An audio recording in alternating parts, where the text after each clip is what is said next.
Fa la la la la, the Yuletide Tales. Come along and enjoy.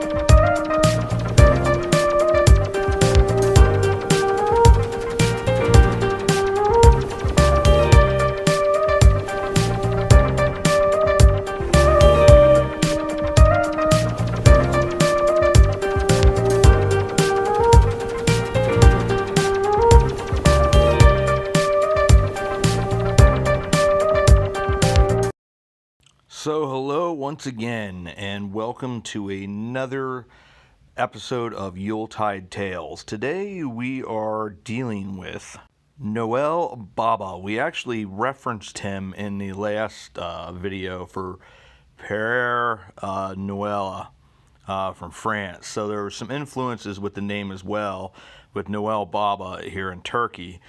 Now he's a little bit different. And we're going to go into a little bit more in this video who he's actually based off of the real life figure of Saint Nicholas. But he's sort of unique in he's not, in Turkey, he's not like the Christian Santa Claus or Christian Saint Nicholas, which is during Christmas. This is purely a secular figure that he actually delivers presents to good boys and girls and adults on New Year's Eve or New Year's Day, and he delivers it underneath a pine tree called the New Year's tree. So there's not a whole lot beyond that. It's sort of the typical Santa Claus-ish figure, and it's semi-modernized and all that kind of stuff, but he is actually based off of Saint Nicholas. Something, and this is something I actually did not know. Saint Nicholas actually was born, raised, and died in Turkey in the 4th century. And he's known by the name Noel Baba. So this might actually be one of the earliest figures of what we call in our modern society the Santa Claus. Nicholas of Myria, which is, he was an ethnic Greek. He was born in a town called Patara. But he spent most of his life in a town called Myria, which is derived from the word myrrh. And if you remember from the three magi, one of the three gifts that was brought to the Christ child was myrrh.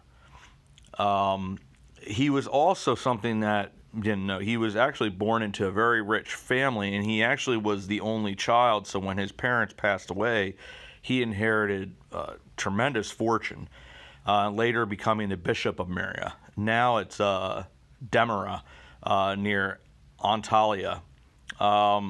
There's actually a basilica in Demira that honors his memory. And even to this day, the tales of his generosity don't go forgotten.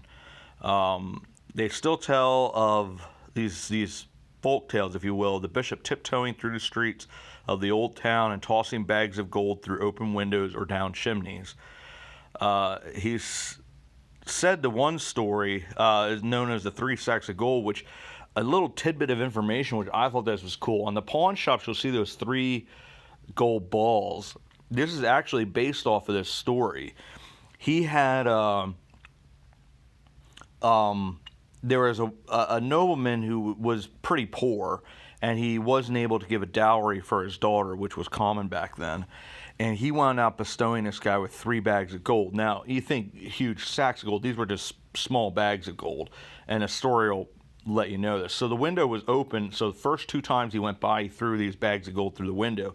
Third time, the window was shut. So he went down the chimney and put it in a red stocking that was hanging in front of the fireplace drying. So it had to be, as a sock, it had to be a small bag of gold. But nonetheless, that was a story that sort of, comes around with this whole Santa Claus coming down, the chimney, hanging socks in front of the fire, that type of stuff.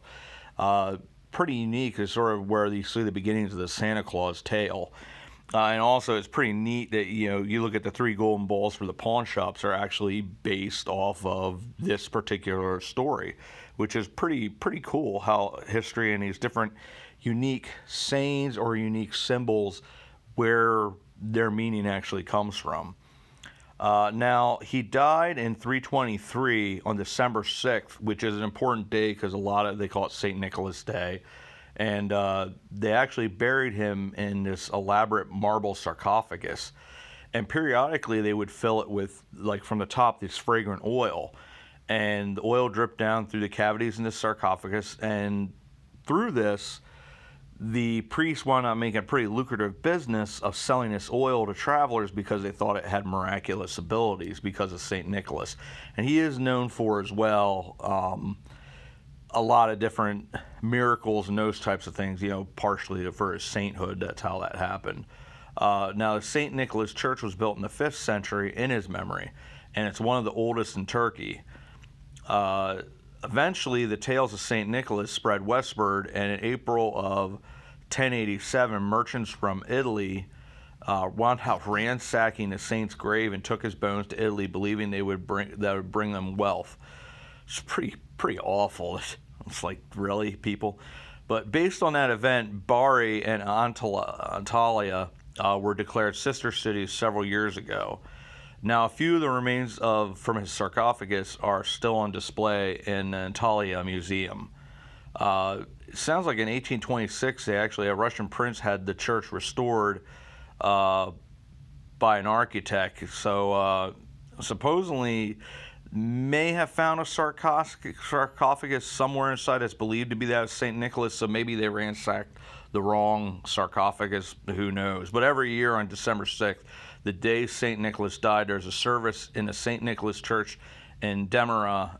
It's also the first day of a week-long festival held in Demira, sponsored by the Santa Claus Foundation. In some countries, the day of St. Nicholas is celebrated by children putting their stockings or shoes out during the night by the window. Now, depending on whether they were good or bad, they receive a gift in their stocking the next morning, and if they were good, they'll find sweets, fruits, dried nuts, those type of things. And if they were bad, you're given the birch, which is where you start getting Belschnickel and some of these other characters that come in, and you're bad, you don't get coal, you get a beating, or get eaten by the Icelandic Yule cat. So this is a cool character, Noel Baba, that's based solely off of Saint Nicholas himself and where all their traditions and all those types of things came from in the first place. So we'll do one on Saint Nicholas at some point that goes much deeper in his character. I just wanted to go into it a little bit to explain where the Noel Baba character came from. And he's unique in a lot of ways. The Santa Claus character is a secular character, but the date that he arrives has to do with Christmas, whereas in Turkey, he's a secular character and it's more a New Year's Day type thing. But once again, another cool character for Yuletide Tales. And as always, thank you for coming along, and we will see you all about town.